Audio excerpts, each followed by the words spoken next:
The flight attendant walked up to me, handed me a napkin and whispered, "Pretend you're sick. You need to get off this plane. Right now." At first, I thought she was joking, but the fear in her eyes told me otherwise. My pulse raced.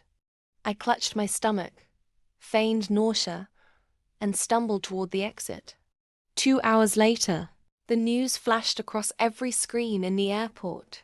Flight 782 from Paris to New York crashes over the Atlantic, no survivors. But what the world didn't know was that Flight 782 wasn't an accident. It was a message. You see, 6 months earlier, I'd uncovered a billion-dollar fraud inside the company I worked for, Voltrex Dynamics, an international energy conglomerate that disguised corruption as sustainability. I filed a report to the board.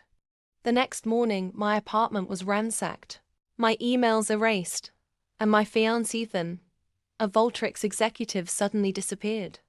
Then I started receiving death threats. Anonymous. One even said, "If you value your life, stay grounded." When I finally regained my composure, I sought out the flight attendant. Her name tag read Amelia R., but no airline staffer by that name existed. The airline's HR department swore no such person worked that flight. That's when I knew. Amelia wasn't saving me. She was recruiting me. A week later, a black envelope arrived at my hotel.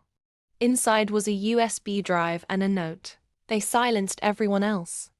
"It's your move now." The drive contained files, boardroom recordings, financial transfers, and video proof that Voltrex executives had intentionally arranged the flight explosion to erase incriminating witnesses. My fiancé Ethan wasn't missing.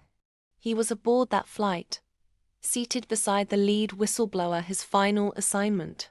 For days, I planned my revenge.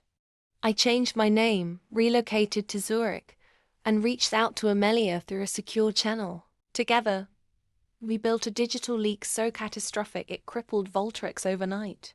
The files were dropped into the inboxes of every major news outlet, environmental watchdog, and government regulator across Europe.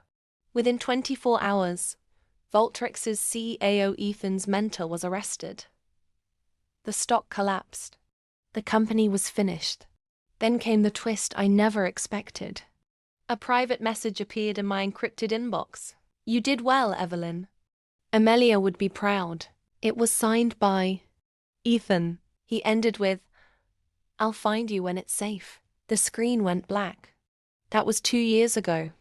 I never saw Ethan again, but sometimes I still receive encrypted texts that say only, "Stay grounded." If you loved this twisty tale of revenge, deception, and rebirth, don't forget to subscribe to my channel.